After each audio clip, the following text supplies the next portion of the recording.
Hello, today we are talking about rationalizing denominators. So, rationalizing denominators is removing a radical from the denominator. We will look at an equation with a single term and we will look at equations containing two terms. But before we get into an example, I just want to make aware that the square root sign is also called a radical. So those are interchangeable and you might hear me say one or the other, but I don't want you to get confused, so that's why I wanted to state that before we get started. If we look at the example that I have here, we initially have a square root on the bottom. And so we'll have 2 divided by the square root of 5. Well, rationalizing the denominator essentially takes the square root out of the bottom, so you're only left with a whole number. And that is the idea of rationalizing a denominator. To do this, you need to multiply the equation by 1, but by doing so, also removing the radical in the denominator. So what do I mean by that? Well, we do know that any number multiplied by 1 does not change the value. If we take 2 times 1, that's going to give us 2. If we do 3 times 1, that's going to give us 3. If we do 393 times 1, that's going to give us 393. So we are going to use the rule of multiplying by 1, so we're not actually changing the value. I do want to note that if you have a number multiplied by 0, it's going to give you 0. That's the only exception to the rule, because 0 times 1 is equal to 0 and not 1. The equation is valid for numbers not including 0. We also know that a number divided by itself, again excluding 0, is equal to 1. So if we have 2 divided by 2, that's going to equal 1. 3 divided by 3 is equal to 1. Similarly, if we have the square root of 5 and divide that by the square root of 5, that's also going to equal 1. Understanding that by multiplying by 1 does not change the value of our number. Similarly, if we divide a number by itself, we're also going to get 1. So we're going to combine both of these rules to be able to remove the radical from the denominator. If we have, looking at this equation, 2 over the square root of 5, we multiply by 1 in a way that removes the square root. We would need to multiply by the square root of 5 over the square root of 5. Now, why did I choose the square root of 5? Well, the square root of a number times itself will be a whole number. And we know that because of our rules of exponents, if you need a refresher on exponents, I will link a video in the description below, but we know that 5 to the 1/2 divided by 5 to the 1/2 is equal to 5 to the 0, which is equal to 1. Similarly, we know that 5 to the 1/2 times it by 5 to the 1/2 is equal 5 to the 1, which is equal to 5. 5 to the 1/2 can be written as square root of 5. Because we know that the square root of 5 multiplied by the square root of 5 equals the square root of 25, which is equal to 5, then looking back at our equation, we have 2 times the square root of 5 divided by the square root of 5 multiplied by the square root of 5. And from there, that equals 2 square roots of 5 over the square root of 25, and then the square root of 25 we know is to be 5. Therefore, this is equal to, in your final answer, 2 square roots of 5 over 5. There is no further simplification that we can do because we know that 5 is not a perfect square and 2 divided by 5 can't be reduced down. So we know that this is our final answer, and that is how you rationalize the denominator. Let's look at our next example.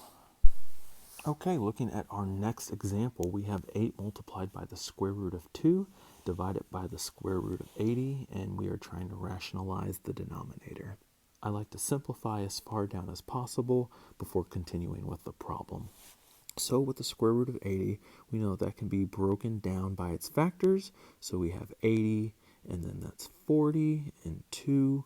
We have 4 and 10, and we have 5 and 2.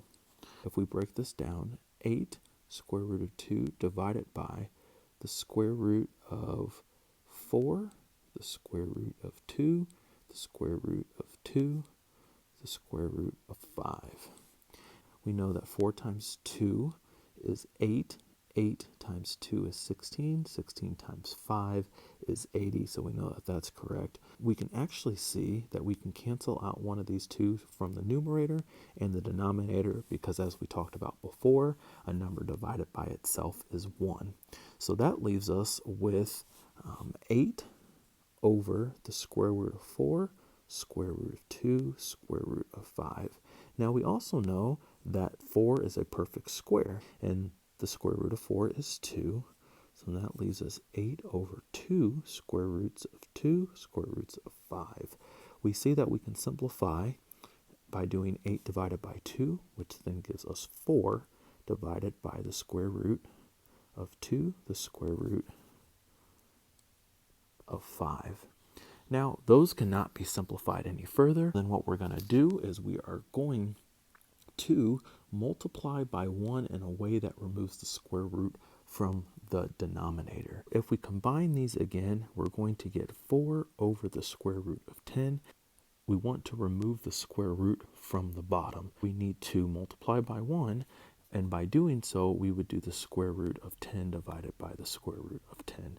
And again, why we chose the square root of 10 is we know that the square root of 10 multiplied by the square root of 10 just gives us 10.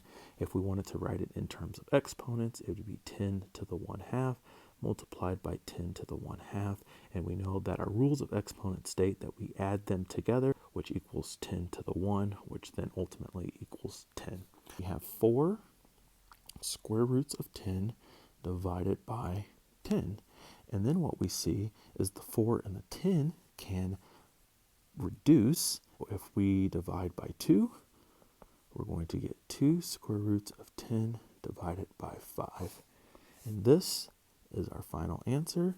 10 cannot be broken down any further, neither can the 2 and neither can the 5. 2 square roots of 10 divided by 5 will be the rational answer of 8 square roots of 2 divided by the square root of 80. Okay, let's look at equations containing two terms and see what we need to do there. Now we are going to look at rationalizing the denominators, but with two terms in the denominator. We see we have 1 divided by the square root of 2 minus 1. So this is the exact same principle as a single term where you need to multiply by 1 in a way that can remove the radical from the denominator. You need to multiply, that value of 1 needs to be the conjugate. And conjugate means to change the signs. So if we're looking at this example and we have the square root of 2 minus 1, the conjugate would be the square root of 2 plus 1. And what we need to do is we need to multiply by 1. And so to do this, we would just make sure that we do the top multiplied by 1 as well as the bottom multiplied by 1, because anything divided by itself is equal to 1, excluding 0. If we just look at the bottom without doing the whole problem, we're going to have the square root of 2 minus 1 multiplied by the square root of 2 plus 1. And then in this case, we're going to do, similar to the FOIL method, we're going to go to that term, to that term. So first, outside, inside, last.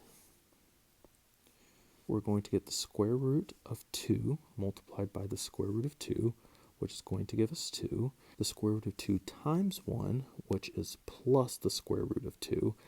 Negative 1 times the square root of 2 gives us a negative square root of 2.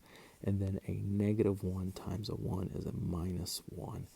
what we see is that these middle terms cancel out, and that's exactly what we want, which is why we need to multiply by the conjugate, is because we want these middle terms to cancel out, because those terms will contain a square root. We're trying to get rid of the square root. That's why you are going to multiply by its conjugate. When you simplify this down, that's going to leave you with 1.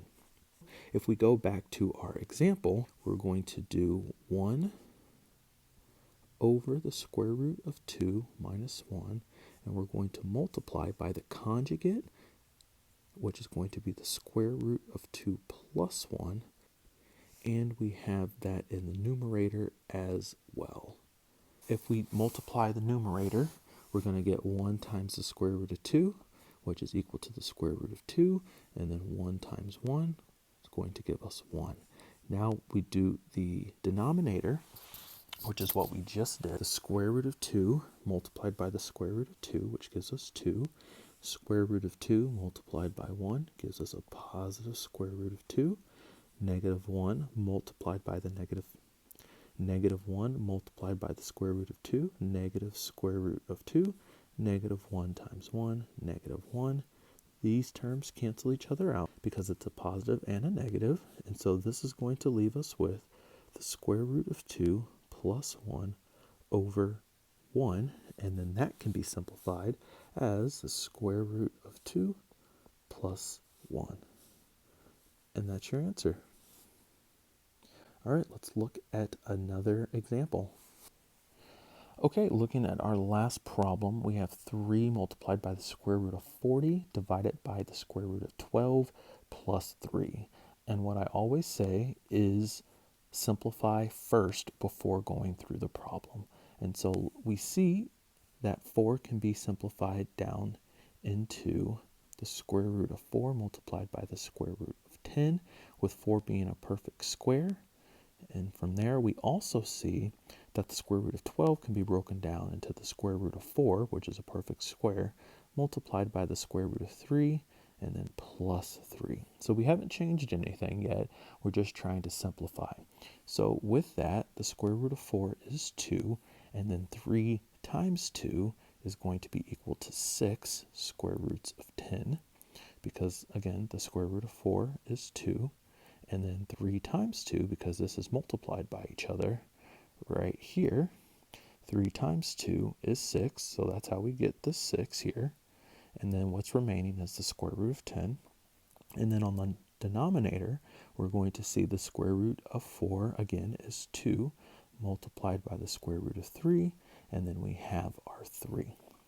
Now we look at our rule and we say that we need to multiply by 1 in a way that's going to remove the radical from the denominator, and with multiple terms, we know to use the conjugate, which is just a change in sign. So with that, we will need to multiply by 2 square roots of 3 minus, because that's the change in sign, 3, and we need to make sure that we divide by that as well, so that we are only multiplying by 1 and not changing the value. We take this value right here and we multiply it to this value and this value. Similarly, we take this value and multiply it to this term, and we take this value and multiply it to this term and this term. 6 times 2 is 12. The square root of 10 times the square root of 3 is the square root of 30, and we have a minus sign. And then 6 times 3 is 18, and we still are left with the square root of 10.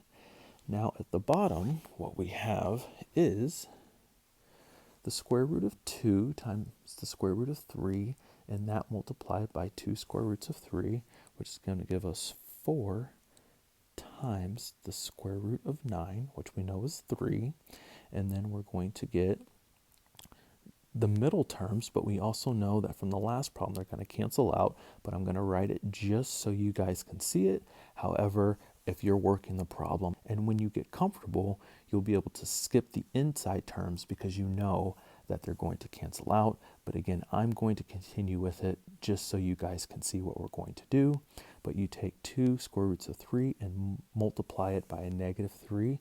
So you're going to get minus 6 square roots of 3, and then you're going to plus 6 square roots of 3 because we're going to do 3 times 2, that multiplied by the square root of 3, which is going to give us 6 square roots of 3, and then 3 times 3 with that minus sign is 9. You see that these middle terms cancel out. With that, we have 4 times 3, because the square root of 9 is 3, minus 9. And that's what we're left with.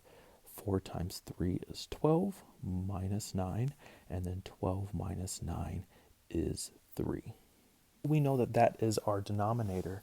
If we rewrite this, we get 12 square roots of 30 minus 18 square roots of 10 divided by 3. Now we do know that 3 can go into both 12 and 18. We can simplify this down to 4 square roots of 30 minus 6 square roots of 10. Now we ask ourselves, can 30 be broken down into anything that is a square, or do they have any square numbers that are in 30? 4, 16, 25 are perfect squares, and we don't have any of those that can go into 30. Therefore, this is our final answer, because we know that nothing can go into 10 as well, as its factors are 2 and 5. 3 square roots of 40 divided by the square root of 12 plus 3 reduces down, if we are rationalizing the denominator, to 4 square roots of 30 minus 6 square roots of 10. There you go. If you've learned something, please like and subscribe. If you have any questions, leave them in the comments below, and we'll see you next time.